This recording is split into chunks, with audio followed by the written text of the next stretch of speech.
Other than your meeting with Kamala Harris in June. That's the only one. That is the only communication you've had with the Biden administration about illegal immigration? Yep. Does that strike you as being odd? Bueno, con el embajador hablamos. Well, we have had many conversations with your ambassador, but between my presidency and the White House, actually, no. I spoke once with Joe Biden because I introduced myself. Then we had the visit of Vice President Harris, and on matters of state, migration, we had the visit of Mr. Alejandro Mayorkas. But aside from that, direct communication, no. Video, Brian Stelter. I want you to watch the gaslighting right now in live time as it happens, because I'm finding if I report on this too late, the narrative already sets in. So here's the problem. Let me set up the problem for you first. The Democrats understand they have a problem right now with Biden. Biden's presidency is done. It's over. The man obviously cannot run for re-election. He is severely cognitively impaired at this point. Everything's collapsing. Inflation, the economy, the border, his coronavirus plan, everything's collapsing at once. They had counted on, at least in the beginning stages of the presidency, bringing out the righty. Bring the righty out of the bullpen. Who was the righty, Joe? Kamala Harris. They figured, don't worry, Biden will be a placeholder.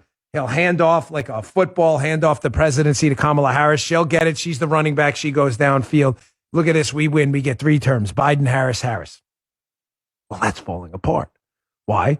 Because Biden's own staff can't stand her. It's only been a few months, and Biden's and Kamala Harris's staff is leaving in mass because they're saying is she refuses to prepare. She berates staff members. You're seeing it right here. Put up the tweet. So this guy, James Holman, who is some kind of a reporter, said, listen, she berates employees. She's unprepared. And then when she doesn't do the preparedness, she berates the employees who tried to prepare her, leading to more berating because she wasn't prepared. This sounds to me like a genuinely awful human being, Kamala Harris. People are leaving in droves. So the Democrats are realizing they have no backup plan. Their bring the righty out of the bullpen plan is over. Here it is to the rescue. Eric Boehlert, one of the clown princes of propaganda on the left. These guys used to work for Media Matters. Comes in and tweets, hey, Trump had 4 chiefs of staff in 4 years, and the D.C. press never blinked. Oh, really? Really? We'll get to that in a second. Really? Their staff turnover was never a big deal in the Trump administration and the media? So watch now. I want you to watch slowly here, this clip. It's about a minute long. Here's Brian Stelter, the silver medal winner in the Dopey Media Talking Head Olympics we have on the show.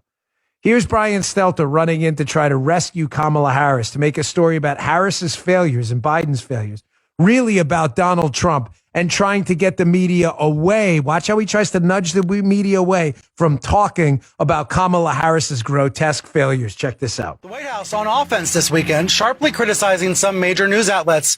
It's the president doing it. It's the chief of staff. It's press aides, all seemingly speaking out about what they see as too much negativity in the news coverage. Here's Biden's chief of staff, Ron Klain, suggesting that we all should read this Washington Post story. It is by Dana Milbank. I'll show it to you in a second. Here's another Biden aide. Here's Rapid Response Director Mike Gwynn calling out reporters for not asking more about the jobs report on Friday, instead asking about Biden's cold. Of course, both are important, one more important than the other. I mentioned Dana Milbank. Here's his column for the Post this weekend, getting lots of buzz from liberals on Twitter. He says journalists are contributing to the murder of democracy. And he says he has data gathered by an artificial intelligence machine to show that the press has turned more negative against Biden than the press was against Trump at this time in Trump's first year. What do you think about that? Is that possible? Does it ring true to you? I think it rings true to my next guest. Let's bring him in. Eric Boehlert, he runs the Press Run blog, and he's here with me. Eric Boehlert. Eric, you see how it works? Do you catch it? Well, folks, come on. Guys, you catch the scam?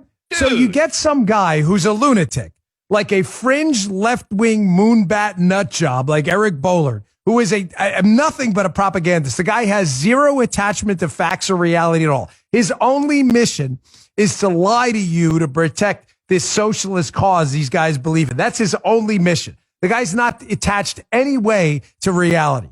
He tweets out a ridiculosity about the Trump administration was treated much worse. Why is he doing that when it came to staff turnover?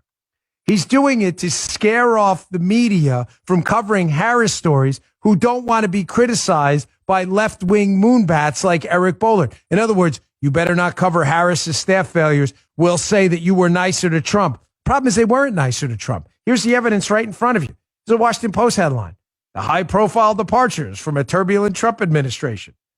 Here's one from CNN. Bannon, Priebus, Spicer, and the Mooch. A year in West Wing staff turnover. Trump was berated by the media for staff turnover. You're just making it up. But why does it happen? It happens because it's a bat signal. It's a bat signal to people on the left. Do not tell the truth about Harris. She's our only backup plan right now. And if you do, we are going to claim that some artificial intelligence machine, as that idiot Stelter just said, some AI machine shows that the media was more negative towards Trump than they are towards Biden, which on its face could not possibly be more hilarious. Do you realize what kind of a moron you have to believe that? Again, imagine waking up every day having to be a liberal, living in a fantasy land that doesn't exist and having convinced yourself this is real. Remember the components of gaslighting. Lie. Trump was treated worse by the media. Lie often. You're seeing it right there, how Stelter naturally parrots this left-wing moonbat nut. Lie often, lie confidently.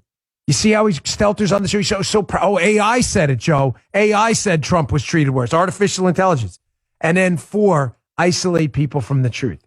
Never tell people on CNN the truth that it's clear as day Kamala Harris is a failure. There's no backup plan. The administration's dying. And there's no righty coming out of the bullpen to save you. None. You just heard the Dan Bongino Show.